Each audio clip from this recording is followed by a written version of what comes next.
Bonjour à tous, on se retrouve pour une nouvelle vidéo et aujourd'hui les bons plans de la semaine 20. Je vous propose qu'on commence tout de suite après l'intro, c'est parti.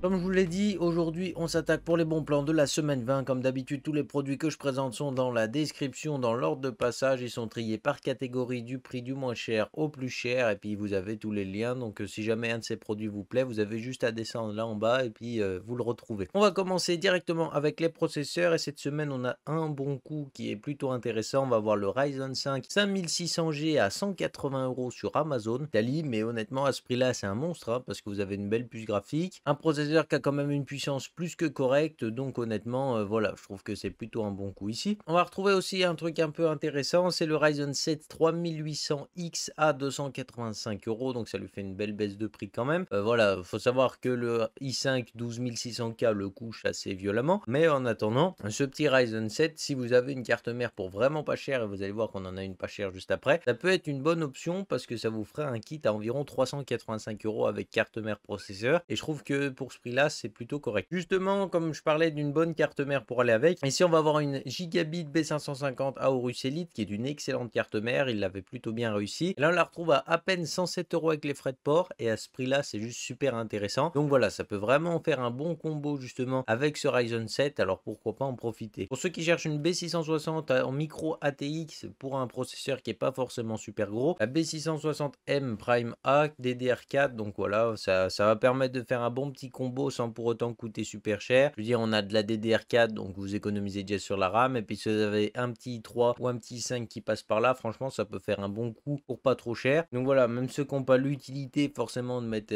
d'aller overclocker, pourquoi pas mettre un i5 12600K dessus, ça peut éventuellement tenir et ça vous fait un combo pour pas super cher. Sinon, en carte graphique, on va avoir 2-3 trucs plutôt sympathiques. On va avoir une XFX RX 6500 XT pour 180 € avec 6 € de frais de port, donc ça vous la fait à 185 € sur Amazon Allemagne. On va voir également en carte graphique une petite Zotac 3060 à 440 € sur Amazon Espagne, donc 440 € pour une 3072 Go Zotac qu'on a présenté. D'ailleurs, je vous mets la vidéo juste là. Et bah voilà, elle est plutôt intéressante cette carte, c'est pas forcément super cher, surtout quand on sait à combien elles étaient avant. Sinon, pour ceux qui préfèrent pour un petit peu plus cher, vous avez une VGA ici pour 460 €, toujours une 3072 Go. Alors après, ça dépend vraiment des préférences. Le VGA ont un excellent service après-vente, donc si ça peut intéresser, pourquoi pas. La RX 6700 XT qui arrive pour 575 € avec 10 € de frais de port, donc 585. À ce prix-là, c'est très intéressant, ça vous a vraiment des performances hallucinantes. On va dire qu'on a largement le niveau de performance d'une 3060 Ti, alors qu'elle descend très rarement à ces prix-là, donc c'est plutôt cool. Plus de ça, le modèle XFX est plutôt bien refroidi. Vous avez une RX 6800 ici avec 10 € de frais de port, alors oui, ça vous la fait à 740 € quasiment, donc ça fait une très légère baisse de prix, c'est pas forcément le coup du siècle. Sinon, chez Grosbill, pour ceux qui veulent une 3070 Ti, vous pouvez gagner 40 € avec le code Nvidia A40 ici, et du coup ça vous fait cette carte à 780 €. Alors pour 780 €, elle est plutôt intéressante. Faut savoir que les modèles de chez MSI ont des pattes thermiques un peu claquées. Dans l'absolu, celui qui veut perdre sa garantie et avoir le max de perf, il peut la changer direct. Enfin, si jamais vous voulez garder la garantie, ce que je vous conseille de faire, vous savez qu'au bout des 3 ans, vous changez la patte thermique, le modèle il va révéler tout son potentiel. Et en plus, au bout de 3 ans, la patte thermique d'origine aura pris un petit coup de vieux, donc ça lui fera du bien justement d'être changé. C'était tout pour les cartes graphiques. Sinon là, en stockage, on va avoir du stockage externe chez Western Digital avec un HDD de 5 Tera. Et honnêtement, 85 balles justement pour 5 Tera, c'est plutôt un bon prix, donc pourquoi pas. L'excellent Crucial P5 Plus en 1 Tera pour 120 €, donc c'est un SSD 4.0 qui est très performant, plutôt dans le haut de gamme. Et ici, pour 120 €, ça reste un coût plutôt intéressant, puisque d'habitude, on se retrouve plutôt autour de 130, 150 € pour 1 Tera. Et là, honnêtement, à ce prix-là, ça peut être intéressant. Et puis pour ceux qui veulent un autre SSD, des fois que l'autre soit plus disponible, on va avoir le Spatium M480 de chez MSI qui est plutôt bien réussi. Encore une fois, du PCI 4.0 et des débits qui suivent plutôt bien. Donc c'est plutôt intéressant ici. 150 €, c'est pas le coup du siècle. On l'a déjà vu 2-3 fois 150 €. Mais à ce prix-là, ça peut être éventuellement intéressant. Pour ceux qui cherchent 2-3 petits ventilateurs, on va avoir les Arctic F12 qui sont plutôt optimisés flux d'air que pression statique. Et du coup, pour 5 € pièce. Hein. Donc en gros, c'est des ventilateurs 120 mm. Ce qu'on peut dire dessus, bah, ils n'ont pas une pression folle du coup, comme je vous ai dit. Donc si votre boîtier est plutôt fermé, aucun mèche à l'avant par exemple, je vous les conseille pas trop, je vous conseillerais plutôt d'aller sur les Arctic P12. Par contre, si vous avez une façade entièrement en mèche et que vous voulez des ventilateurs, et bah pourquoi pas, 4 euros pièce, environ 5 euros. Vous en prenez 5, ça vous fait 5 euros de ventilateur. Et honnêtement, ça fera très bien le boulot, vous devriez pas trop avoir de problème là-dessus. On enchaîne directement avec les écrans et cette semaine, on a 2 écrans de chez Gigabit qui sont juste incroyables. Le premier, c'est le Gigabit G27F. Alors, qu'est-ce qu'il nous offre? On va avoir une dalle IPS 144 Hz 27 pouces en 1080p. Autant te dire que pour 170 euros, il y a déjà de quoi se mettre plutôt bien ici, surtout que c'est un excellent écran. Et on retrouve sa version un peu plus haut de gamme ici, chez Matériel.net, avec le G27 QC. Alors, qu'est-ce qu'il nous donne lui? On va avoir une dalle VA en 27 pouces, 165 Hz quand même. C'est une dalle incurvée, évidemment, parce que en général, quand on a du VA, c'est très rare d'avoir une dalle plate. Puis voilà, honnêtement, ça reste un excellent prix, 250 euros pour cet écran qui d'habitude en coûte plutôt 350. Honnêtement, je trouve que c'est plutôt intéressant. On poursuit avec un petit PC portable qui est plutôt pas mal ici, avec un Asus ZenBook Duo, qui est le PC portable justement avec 2 écrans. L'écran d'en dessous est tactile et puis l'écran de base, je crois qu'il est tactile aussi, mais ça vous permet justement d'avoir un PC portable 2 écrans qui se transporte plutôt bien. Et puis au niveau équipement, il est plutôt bien réussi puisqu'on va avoir un i5 10210U, donc ça commence à dater, mais c'est pas mal. En RAM, on a 8 Go de RAM, 512 Go de SSD en M.2 NVMe et Windows 10 d'intégré. Tout ça pour 700 euros. Ça me paraît plutôt correct puisque le prix des 2 écrans quand même il joue pas mal. Après, si votre truc c'est vraiment la performance brute et pas forcément la polyvalence à pouvoir faire plein de trucs en même temps, voilà, je pense que si vraiment vous cherchez en performance brute, vous avez des coûts plus intéressants pour le même prix. Mais voilà, celui qui veut un truc applicatif qui est capable de suivre 2 applications en même temps, ça peut être intéressant ici pour 700 euros chez Rue du Commerce. Et puis on finit avec un casque qui a fait une petite réduction de prix. Alors on l'a déjà vu à un prix plus intéressant, la semaine dernière il était à 50 balles chez la Fnac, mais là on a le Logitech G Pro X à 84 euros. D'habitude il tourne plutôt autour des 100, donc c'est plutôt intéressant quand même. Un excellent casque, excellent micro, vous profitez de l'application Blue qui va avec pour vous offrir encore plus de qualité audio, et ça c'est plutôt cool. Sinon le casque est super confortable et en plus de ça il vous offre un son plus que correct. Sur ce, j'espère que la vidéo vous aura plu. Si c'est le cas, le petit pouce RGB parce que ça fait toujours plaisir. N'hésitez pas à vous abonner si c'est pas encore fait parce que ça fait plaisir également. Et on se retrouve mercredi prochain pour une prochaine vidéo. Bye les gens.